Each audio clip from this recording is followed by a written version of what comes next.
Chicago was a grey dawn when the press flashbulbs exploded outside the glass-enclosed Callaway Legal Trust building. Inside, the silence weighed more heavily than the wind off the lake.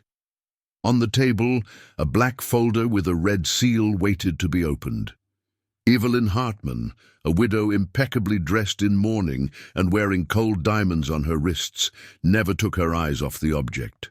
Attorney Milton Graves cleared his throat, pulled the metal clasp, and announced, "By the deceased's instructions, we will now begin the reading of the will."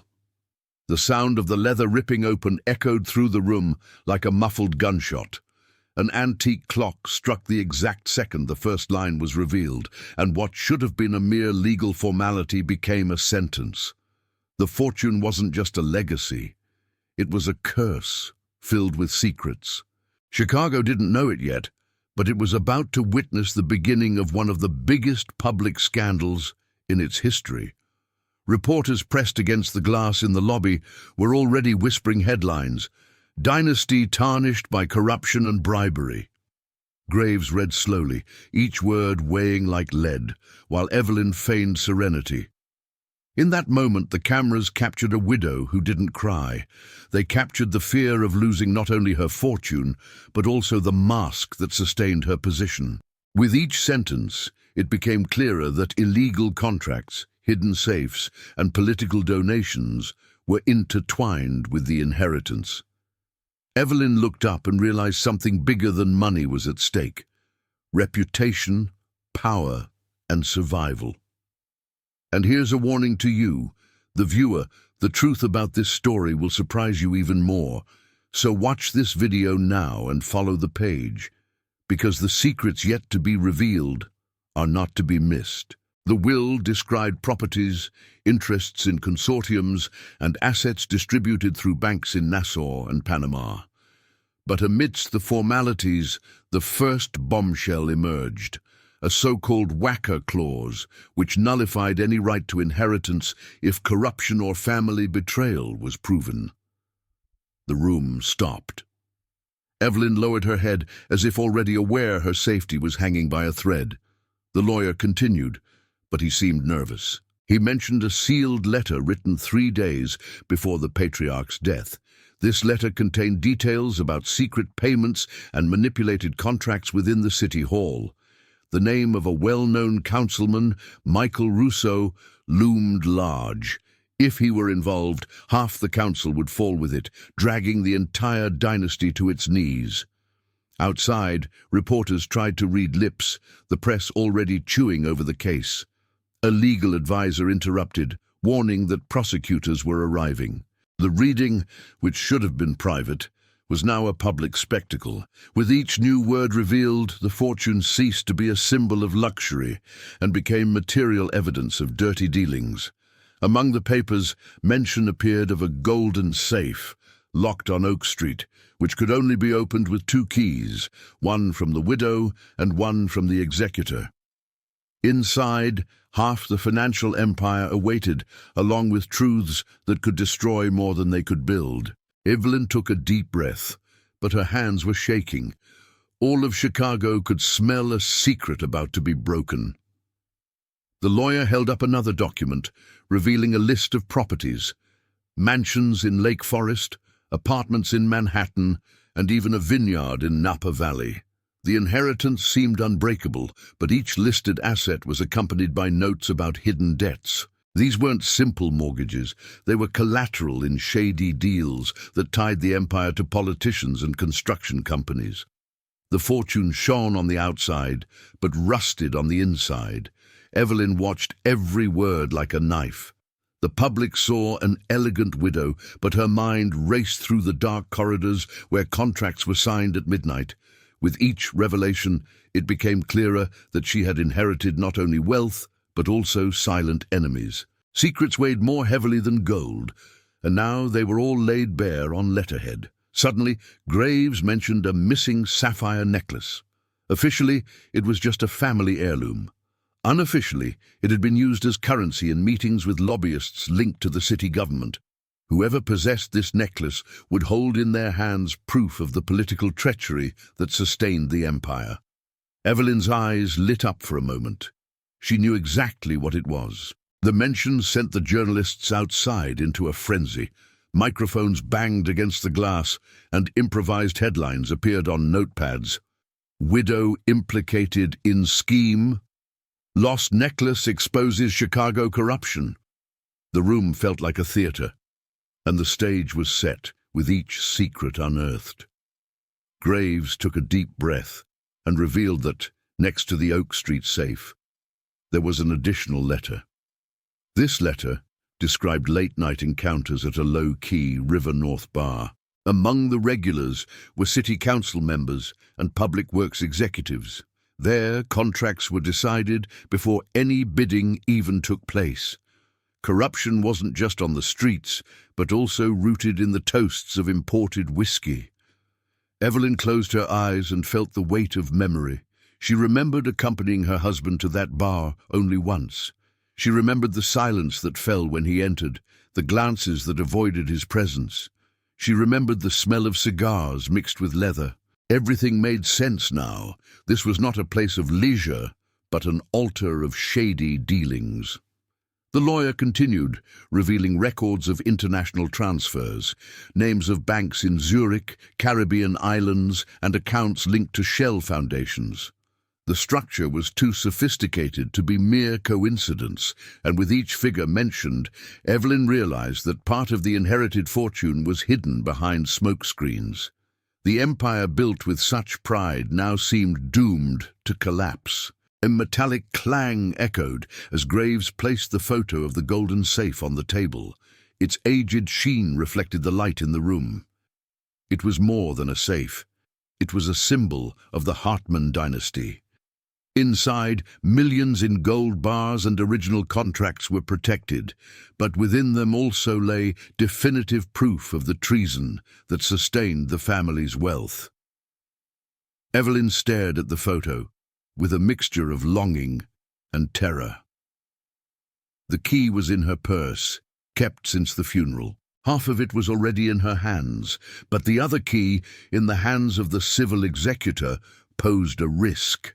Whoever controlled the opening would control the family's fate, and this was the first great battle for the hidden fortune. Meanwhile, the Attorney General's office prepared its attack. Officials walked the halls, demanding access to the still-sealed documents. The public reading now turned into a live investigation, and every word recorded in that room was another shovelful of dirt on the Hartmann's reputation. Chicago watched in real time the downfall of seemingly untouchable tycoons. A murmur spread when the lawyer revealed that recordings were attached to the will. Old tapes recorded in private meetings, voices of politicians, promises of contracts, and even figures mentioned in exchange for support. The room fell silent. This was no longer suspicion, it was proof. Evelyn felt the noose tighten. Her face remained impassive, but inside, her mind was spinning like a burning wheel. She had to decide, protect her husband's memory or protect her own survival. One wrong move, and she would inherit nothing but scandal. The tapes also mentioned the sapphire necklace, used as a pledge in a political bet. The object, which was supposed to be a status symbol, was now the key that could unlock or lock the widow's future. The search for this necklace would become an obsession, for within it lay proof of who had truly betrayed the dynasty. The lawyer hesitated before turning the next page.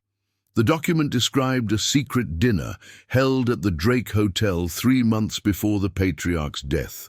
The select guests included 2 council members, a contractor, a lobbyist, and Evelyn. The record described the evening as the moment the fate of the fortune was sealed. Evelyn felt her heart race. That night at the hotel was the thread that connected all their secrets. She remembered every detail. The toast, the contract slipped discreetly under the table, her husband's muffled laugh. She also remembered how he had whispered in her ear, "If everything goes wrong, the safe will hold the truth." The district attorney's office demanded that the sealed letter be opened. Graves hesitated, but there was no resisting the pressure. The cameras were recording everything, and the city awaited the next chapter. Evelyn clutched her purse to her body, feeling the weight of the key. In moments, her entire life could be turned into ruin. The letter was placed on the table, still intact. All eyes were fixed on the red seal, like gunpowder about to explode. The widow's breathing was almost audible. And in that moment, Evelyn knew that her greatest fight would not be against the law, but against the very secrets her husband had left behind. The sound of the paper knife cutting through the envelope echoed like a suppressed thunderclap. The room stopped. Chicago stopped, and what was about to be revealed would not only define the fate of one family, but also expose the rot of an entire system. The red seal broke with a sharp snap. Inside the envelope were 4 typewritten pages. The ink looked fresh, as if the patriarch had foreseen his own death. Attorney Graves read in a firm voice, "If you are hearing this, it means my secrets are no longer mine, and that my fortune carries debts that not even gold can erase." The entire room held its breath. Evelyn kept her gaze fixed, but her heart hammered in her chest. The letter revealed millions of dollars in deposits made in the name of shell companies linked to Chicago City Council members. Each amount was material evidence of corruption. The fortune wasn't an inheritance, it was evidence. Outside, journalists were reporting live. "Hartman scandal explodes in Chicago," the first broadcast read. The surrounding streets were already packed with press cars and onlookers. The will, which was supposed to be a family secret, had become a national spectacle. Evelyn felt her world crumble, but she couldn't show it. Graves turned the second page. "Inside the safe, you will find original contracts, copies of transfers, and the sapphire necklace. This necklace will prove who was loyal and who betrayed me." The mention of the Oak Street safe deepened the silence. The room seemed suspended in time. The fate of the dynasty now depended on 2 keys. Evelyn clutched her purse to her. She knew her key was there, cold as a weapon. But the second key, held by the civil executor, held her hostage. If the safe were opened, her life could be over. That gold didn't represent security, but rather the threat of a lost fortune. The lawyer revealed that secret instructions were attached. The safe was to be opened within 10 days of the reading of the will. Otherwise, it would be confiscated by the prosecutor's office. It was a cruel ultimatum: 10 days to save the empire or watch it crumble in public. Evelyn swallowed hard. Time had become her enemy. The cameras captured the tension on the widow's face. Grief faded, replaced by fear and calculation. Chicago was witnessing not just the reading of a will, but the live dismantling of a dynasty. With each line read, the Hartmans' reputation melted away like snow in rain. The city was already whispering, "Betrayal." The lawyer continued, "If any of you attempt to conceal the truth, you will be disinherited." The patriarch spoke from beyond with implacable coldness. It was as if he had foreseen betrayal within his own family. Evelyn closed her eyes for a moment and remembered her husband repeating, "Secrets are more lethal than weapons." He was right. The prosecutor's office interrupted the session. 2 officers entered and demanded immediate access to the already opened envelope.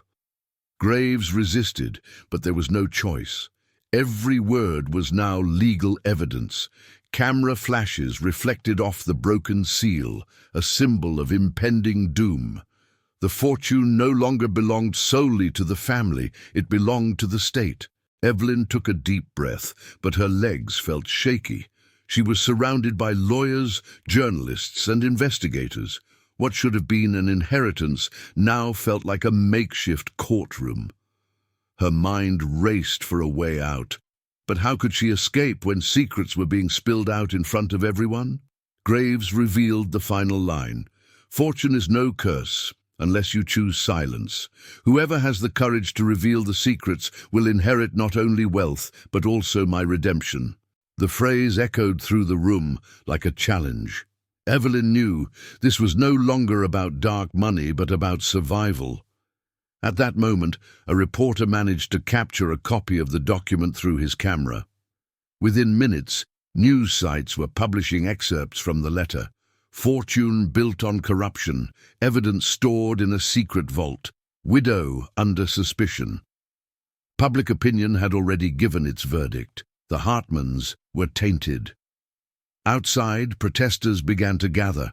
Signs with slogans like "Arrest the corrupt" and "Fortune stolen from the people" rose into the frigid air.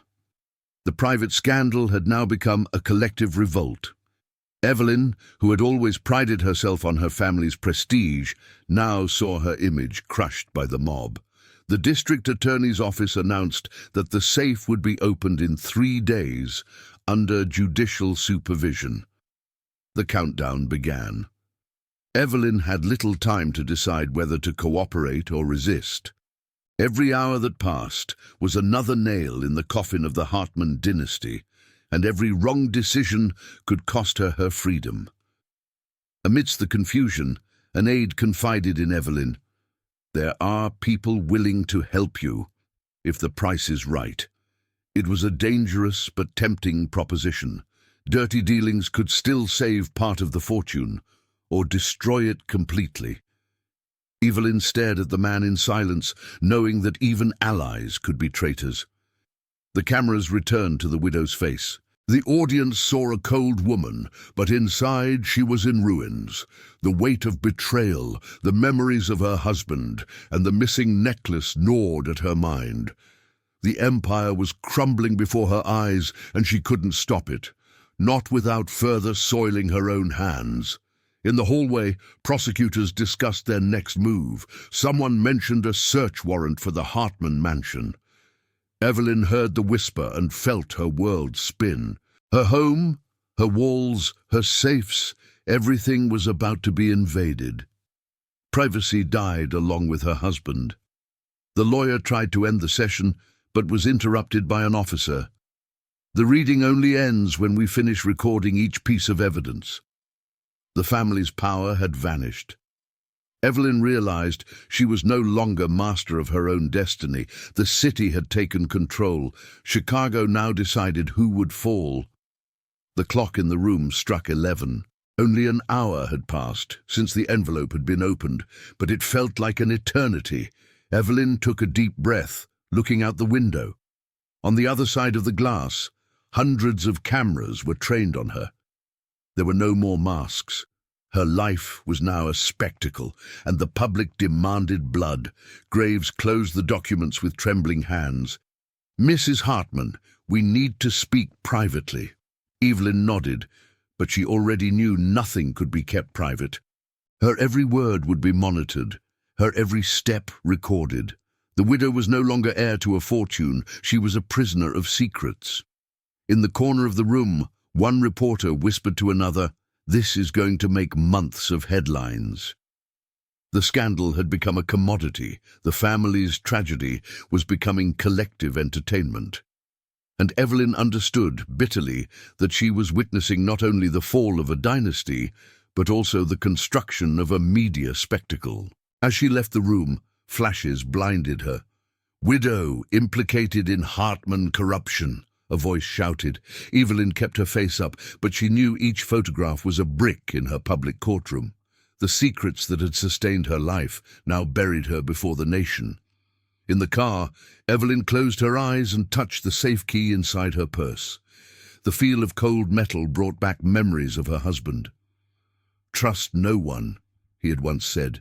Prophetic words. Because at that moment, the only certainty she had was that even silence could be betrayal. The car radio broadcast live. "The prosecutor's office confirms opening of the safe in 72 hours. Evidence could lead to the immediate arrest of those involved." Evelyn shivered. Time was running out. The Hartman Empire had an expiration date, and that time was running out. As the vehicle rolled through the streets of Chicago, protesters banged on the windows shouting, "Justice!" Evelyn knew the city was unforgiving. The weight of a fortune, built on corruption, now crushed her heiress. And with every passing second, secrets turned into chains. In the silence of the car, Evelyn finally cried. Not for her husband, not for the loss of her public image. She cried because she knew her downfall was inevitable. The only choice left was to fall with the dynasty, or betray everything to save her own skin. Chicago braced itself for the next chapters. The golden vault waited like a tomb, ready to swallow all involved. The letter had been opened, the secrets exposed, and the countdown to the downfall of the tycoons had begun. Night fell over Chicago, but the city was awake. Giant headlines flashed on street screens, fortune tarnished by corruption, widows' secrets exposed. Evelyn watched from the window of her mansion, the lights dimmed. She felt like a prisoner in her own palace. Luxury, once a symbol of power, was now a gilded cell. Her phone rang in a muffled tone. On the other end, a political advisor whispered, "There's still time to control the narrative, but it will be expensive." The word expensive didn't just mean money. It meant favors, promises, and more secrets. Evelyn understood that the conspiracy was only just beginning. The scandal had opened the doors to the underworld. In the mansion's living room, Evelyn gathered two trusted lawyers. One insisted she cooperate with the prosecutor's office, hand over the safe deposit box key, and save her own freedom. The other, colder, suggested delaying everything, manipulating deadlines and buying silence. The dilemma was cruel: reveal everything and lose her fortune, or resist and risk arrest. As they argued, an anonymous envelope was slipped under the door. Evelyn opened it with trembling hands. Inside, only a photograph, the sapphire necklace in a velvet box resting on a bar table. On the back, a note. "You know where to find me." The betrayal now had an address, and she was surrounded. The bar in question was in River North, the same one mentioned in the will. Evelyn realized the message was no coincidence. The necklace was being used as bait, perhaps as a blackmail weapon. Following the trail could save part of the fortune, or expose her to a fatal trap. While the widow was deciding, television broadcast live debates. Analysts debated whether the Hartman dynasty would be destroyed in days or weeks. Some advocated for Evelyn's immediate arrest. Others believed she still had powerful allies in politics. Public opinion was divided, but pressure was rising like a tide. The district attorney's office called a press conference. The prosecutor declared, "We are faced with evidence of systemic corruption. The vault will be opened in 2 days, and we guarantee full transparency." The announcement set the city ablaze. The Oak Street vault became a national obsession. It was more than an object. It was the tomb of truth. Evelyn called her driver and ordered, "Take me to River North." The car drove through dark streets, passing graffiti that screamed for justice. The city seemed to judge her at every turn. When she reached the bar, the neon lights flashed like predatory eyes. The necklace might be there, but who was offering it? Inside the bar, a man in a grey suit waited alone at a corner table. His eyes were hard, but his smile was that of someone who knew secrets. "Mrs. Hartman, I have something that belongs to you," he said, sliding a velvet box over. Evelyn opened it and saw the sapphires glow like blue fire. It was real. It was dangerous. "This could save her or destroy her," the man said, "but nothing comes for free." Evelyn knew the price wasn't just financial. He wanted guarantees, political favors, perhaps even a share of the inheritance. The necklace was no longer a piece of jewelry. It was now a war coin. Fortune was becoming a chain. Back at the mansion, Evelyn kept the necklace in a private safe, but she knew it made her a target. Anyone who discovered her possession could use it as evidence of treason. The jewel was a double-edged sword, proof of innocence or conviction. The conspiracy closed in around her. Meanwhile, inside City Hall, emergency meetings were held at midnight.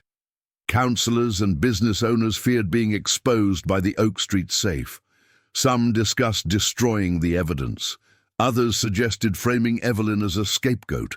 The game of betrayal intensified. Each wanted to save their own skin.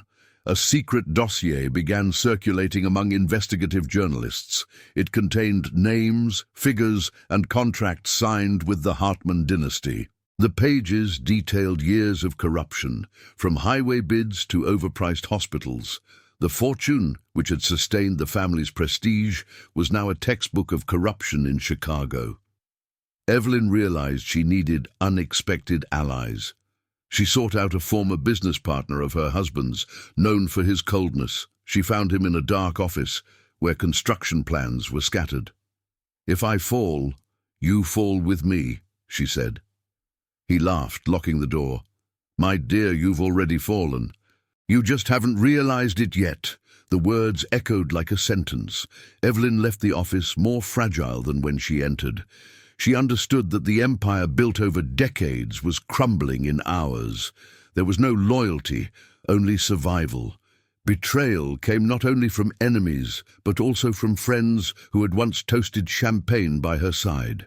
Meanwhile, journalists discovered that the safe held more than just documents. A former security guard revealed in an anonymous interview that it also contained video recordings. Images of meetings between politicians and business people filmed in secret. If released, they could bring down not just a dynasty, but an entire system of power. Evelyn felt the weight of the necklace in her purse. It seemed to vibrate as if it had a life of its own. She knew she needed to decide quickly, hand it over to the prosecutor's office and partially save herself, or hide it and risk everything. Every minute was a dangerous game between fortune and imprisonment. The conspiracy was giving her no respite. The next day, the Hartman mansion was surrounded by reporters and protesters. Signs screamed, "Stolen fortune! Secrets don't die!" The atmosphere was one of public judgment. Evelyn hid behind the curtains, but every scream pierced her mind. The entire city seemed to be clamoring for her downfall. Inside the mansion, one of the lawyers confessed, "We've received a proposal. We can negotiate part of the inheritance in exchange for immunity." Evelyn froze. Immunity meant admitting guilt, but it also meant survival. The dilemma grew: maintain the illusion of innocence or admit to treason to escape prison. In the early hours of the morning, Evelyn received another anonymous note. "If the safe opens, you lose everything. But you can still close the game early." The message was accompanied by a small golden key, not identical to the original, but capable of deceiving for a few hours. It was an invitation to cheat fate, an invitation to madness. The phone rang again. On the other end, a masked voice. "We can stop the Attorney General's office, but it will be costly." Evelyn shivered. She knew this was the path of no return. Every step she took to protect her fortune buried her deeper in the swamp of corruption. And yet, it was tempting. The conspiracy reached its peak when cameras caught politicians discreetly entering a lobbyist's Chicago home. Word spread within minutes. Secret meeting to save the Hartman dynasty. The public was enraged. The scandal was no longer just a family drama, it was becoming a collective trial. Evelyn realized she no longer had control over her own narrative. The city spoke for her, decided for her, condemned for her. The secrets were no longer hers. They were public property. Chicago devoured her fortune with the same hunger it devours scandals, and she was merely the face of its ruin. The lawyers insisted that she prepare a statement. Evelyn hesitated, but knew that silence was more deadly than any words. That night, in front of the cameras, she would say something that could change the course of the conspiracy. but it could also seal her ultimate downfall. The Oak Street vault approached like a storm. 2 days had turned into hours. Evelyn felt the countdown in every beat of her heart.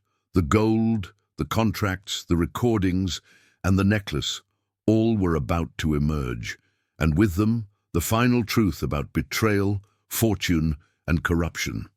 Chicago was buzzing, the conspiracy was ripe, and everyone awaited the climax, the opening of the Golden Vault. The city knew nothing would be the same afterward. Not Evelyn, not the Hartmans, not the politicians who smiled in the shadow of fortune. The clock was ticking, and the show only grew longer. The ballroom of the Drake Hotel was lit by golden chandeliers when Evelyn entered, draped in a black silk gown. The dinner had been billed as a charity event, but everyone knew it was a survival meeting. Politicians, business people, and lawyers waited in silence. All of Chicago seemed suspended that night. The bowls clinked as the first toast was made. The scarlet wine reflected the lights like liquid blood. Evelyn kept her gaze fixed, but inside her mind burned. The vault would be opened in a few hours, and everyone there knew its secrets were about to be revealed. The dinner wasn't a celebration. It was a farewell. The prosecutor entered unannounced, accompanied by 2 officers. The room froze. "This meeting will be recorded," he said firmly. The festive atmosphere died in seconds. The tables laden with crystal and silverware became the setting for an impromptu courtroom. The conspiracy had been intercepted in the act. Evelyn stood up straight, but her hands trembled under the table. The prosecutor's office announced that after dinner, the safe would be opened. There was no more deadline, no more negotiation. The documents, the sapphire necklace, and the recordings would be exposed that very night. The fortune was seconds away from ruin. A councilman stood up, furious.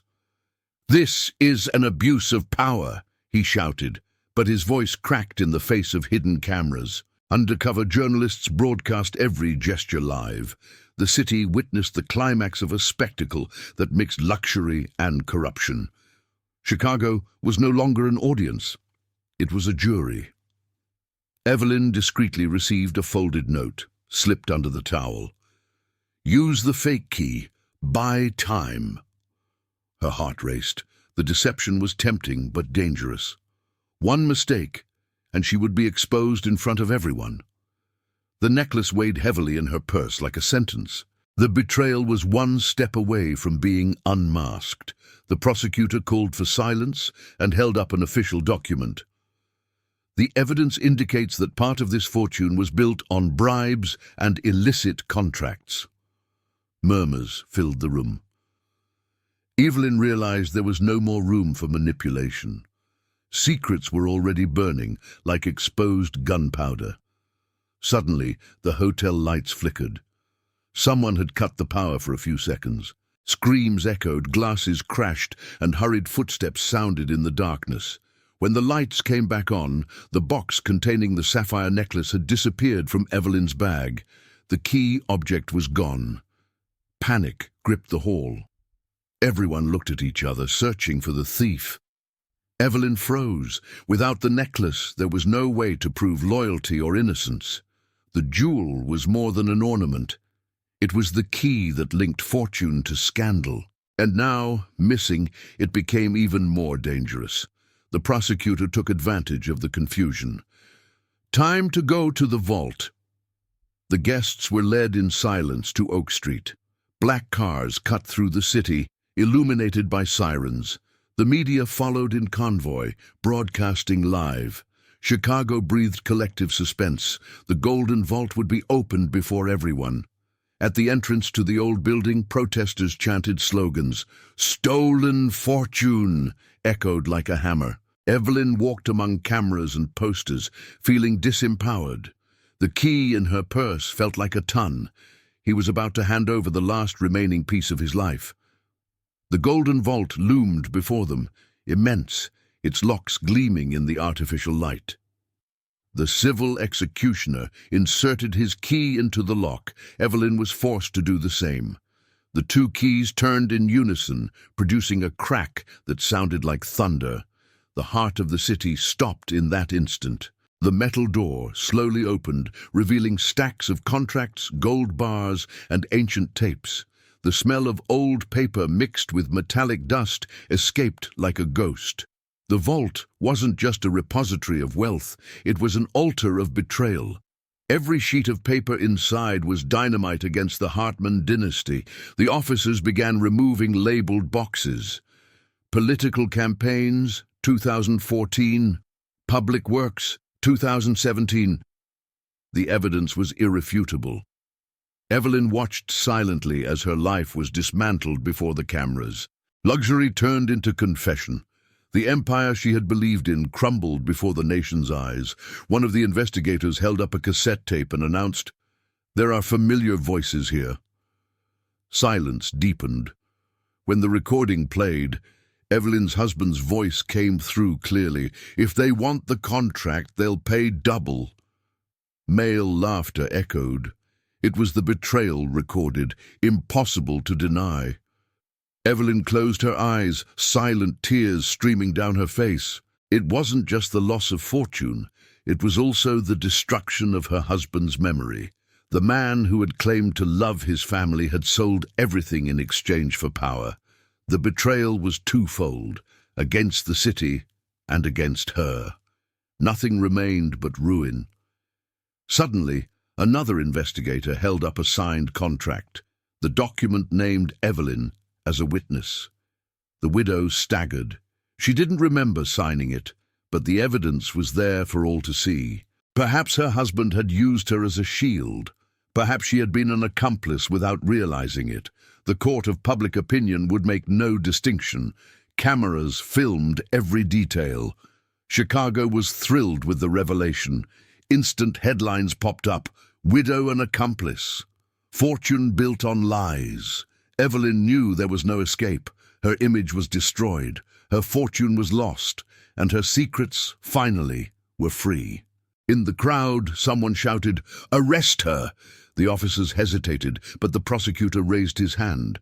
"Not yet. She still has choices to make." Evelyn felt the phrase as a warning.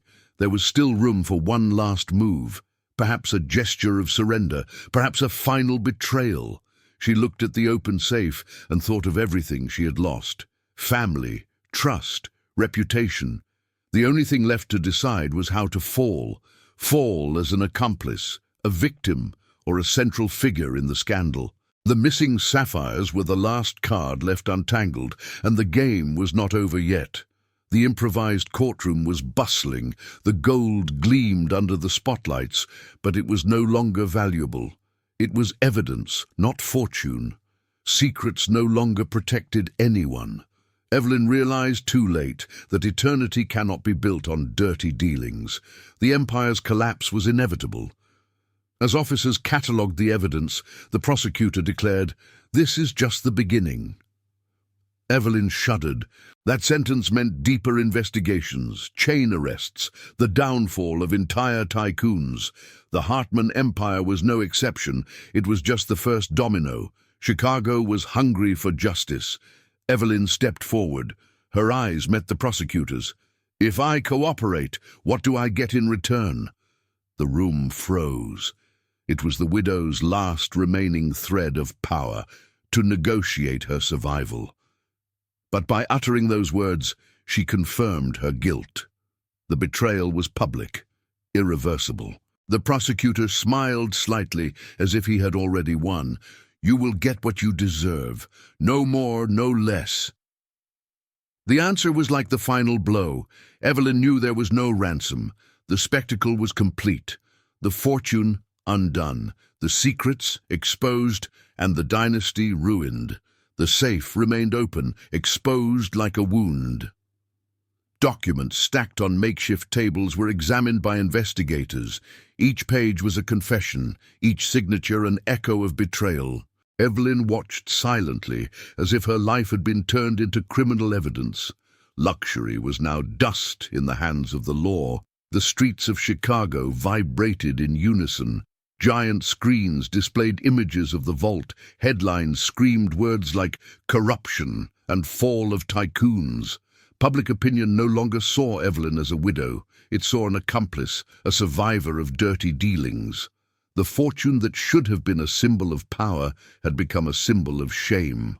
Newspapers carried photos of the Hartman mansion, surrounded by protesters. Some demanded justice, others demanded immediate arrest. Children shouted slogans they didn't understand, echoing the voices of adults. The scandal had become a family spectacle.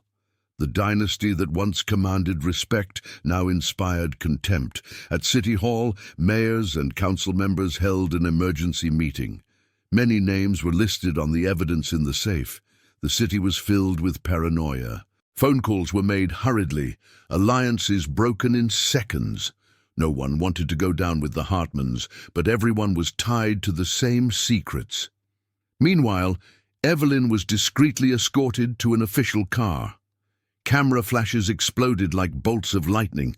She kept her face up, but inside she felt shattered. The Diamond Widow was now a prisoner of invisible chains. Fortune no longer protected her, only condemned her. On television, commentators analyzed every detail of the vault's opening. Legal experts debated possible penalties.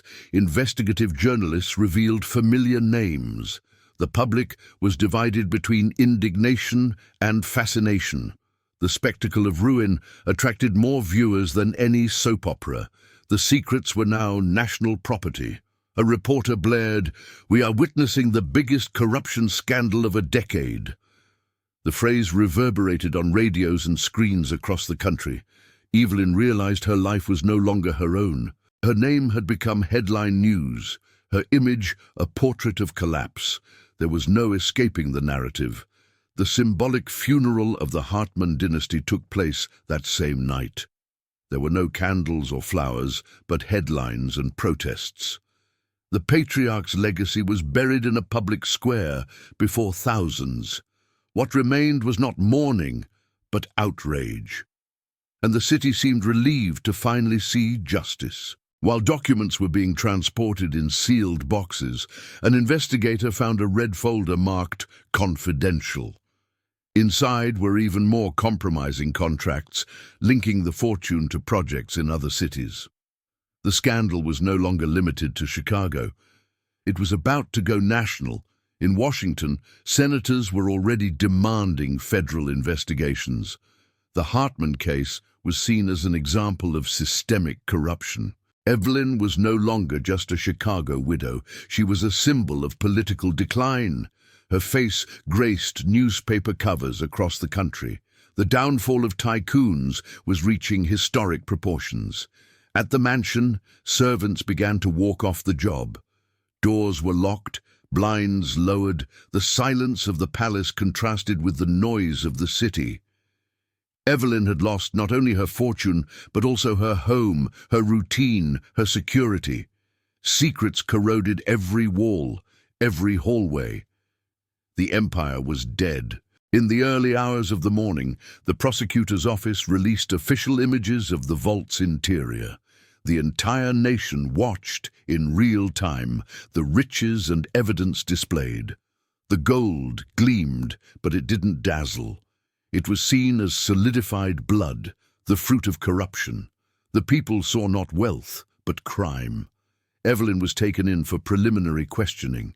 Direct questions, evasive answers. The officers knew she was hiding more. She knew every word could be used against her. The widow walked a tightrope between silence and confession. One false step would mean immediate arrest. Meanwhile, protesters occupied the front of the public prosecutor's office. Candles were lit, signs held aloft. "Justice now!" echoed through the streets. The scandal was no longer just about dark money. It had become a collective catharsis. The fall of a dynasty fueled hope for change. Amidst the chaos, the mystery of the sapphire necklace remained. The missing object was the missing piece of the puzzle. Without it, part of the truth remained hidden. Whoever possessed it would control the outcome of the story. Evelyn feared the necklace would resurface in her darkest hour. The prosecutor announced to the press, "The investigation will continue. No one is above the law." The statement was met with applause. Evelyn, silent, understood the message. Her fate was sealed. It no longer mattered whether she was an accomplice or a victim. To the city, she was a symbol of betrayal. The following hours were a news storm. TV programs aired timelines, reconstructed dirty dealings, and compared the Hartman case to other historical scandals. Public opinion devoured every detail. The fortune had become a spectacle, the secret a sentence, the betrayal entertainment. Late that night, Evelyn was left alone in a cold room with only a hanging lamp. The silence was deafening. For the first time, there were no lawyers or cameras. Just her and her thoughts. The widow understood that the gilded prison had begun even before the bars. The temporary cell where Evelyn was placed had no rusty bars, but white, polished, almost luxurious walls. A made bed, a wooden table, even a bottle of crystal-clear water. It was a gilded prison, designed to appear dignified. But for her, it was the ultimate symbol of ruin. Alone, Evelyn studied her hands, once covered in jewels, now bare, trembling in the cold light. She touched her wrists as if she still felt the weight of the diamonds. The fortune had vanished, but the sense of possession still throbbed like a ghost. And the emptiness was crueler than handcuffs. The silence was broken only by the distant sound of footsteps. Each echo made Evelyn shiver, imagining officers arriving with new evidence. Paranoia crept in like an invisible shadow. She didn't know who to trust, nor if she should trust herself. After all, secrets first corrode the one who keeps them. On the table they left the day's newspapers. Headlines depicted her face in close-up, cold eyes, tight mouth. "Accomplice widow," the bold letters read. Evelyn tore open the cover in despair, but she couldn't destroy the truth. Her image was scarred. Betrayal was no longer a rumor, it was a public sentence. The white walls seemed to close in with each passing hour. Evelyn tried to recall the perfume of the mansion's halls, the clink of crystal, the scent of roses at lavish dinners. But her memory was distorted, tainted by corruption. Luxury was now just a memory of dirty dealings. In the early hours of the morning, Evelyn heard an inner voice, or perhaps it was just her conscience. "You have become a prisoner of your own fortune." She stood and paced the narrow room like a caged beast. There were no windows, only a hanging lamp.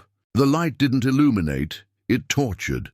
A guard opened the door to hand her food. The simple dish contrasted with the banquets of her former life. Evelyn looked at the bread and thin soup as if facing a cruel joke.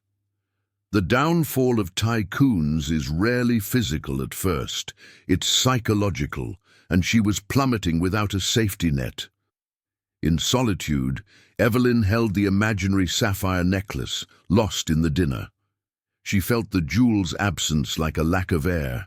The object wasn't just a symbol of fortune, it was proof of secrets, the key to betrayal. Without it, she had no story to tell. And her voice was silence. Evelyn's internal clock was going haywire. Minutes felt like hours. Hours felt like days. In the gilded prison, time stood still, seeping slowly like poison. She remembered the parties where she was queen. Now, she was just a defendant. The empire was crumbling not to gunfire, but to loneliness. Evelyn began to murmur phrases from her dead husband. Secrets sustain, secrets destroy. She repeated them like a mantra, as if the words could protect her. But each repetition left her more fragile, more broken. Her fortune, once a source of pride, was now a poison seeping through her veins. In that silent cell, Evelyn understood that the final downfall was yet to come. The open vault had destroyed the dynasty, but what would destroy her would be her memory, her guilt, her conscience. She was locked not only in a physical prison, but in a prison of betrayal and secrets. The true downfall began there. The grandfather clock in the Callaway Legal Trust office chimed again. The same cold ticking that had accompanied the opening of the will now echoed in the town's mind. Newspapers carried in bold letters the truth about the Hartman fortune.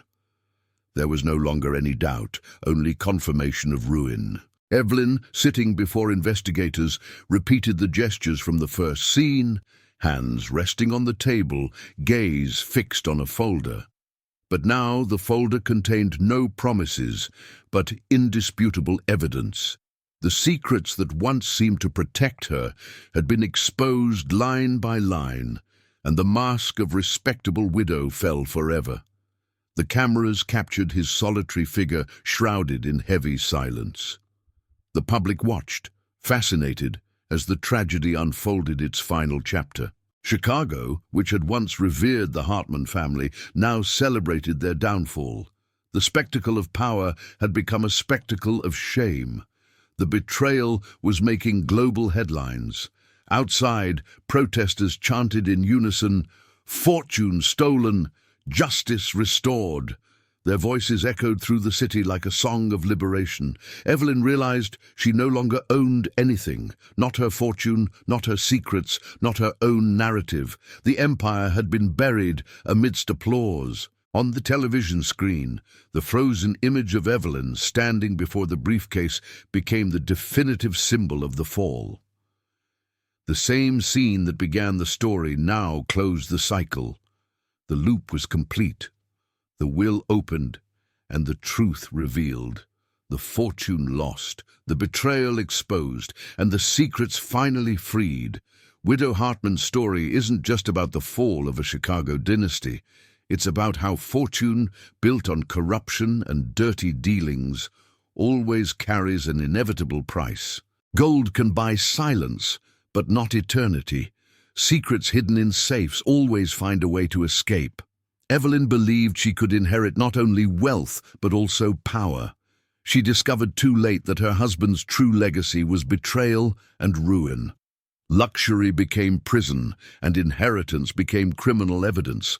What seemed like an eternal empire turned out to be a sandcastle built on lies. The moral is clear: when ambition surpasses ethics, downfall is not a matter of if, but of when. Mustu. Greed corrodes first the soul and then the empire. There is no safe strong enough to protect secrets, and no fortune is great enough to silence the truth. Perhaps you, who have followed this far, have realized something bigger. This isn't just the story of one family. It's a reflection of how entire societies can be corrupted by the illusion of easy money. It's a living lesson that fortune-born dirty carries within it the seeds of its own destruction. And if you believe more stories like this need to be told, don't let this truth be lost. Like this video now, subscribe to the channel and share it with anyone who needs to hear this lesson. Because with every click, you help expose how secrets, betrayals, and hidden fortunes shape the fate of those who dare to play with power.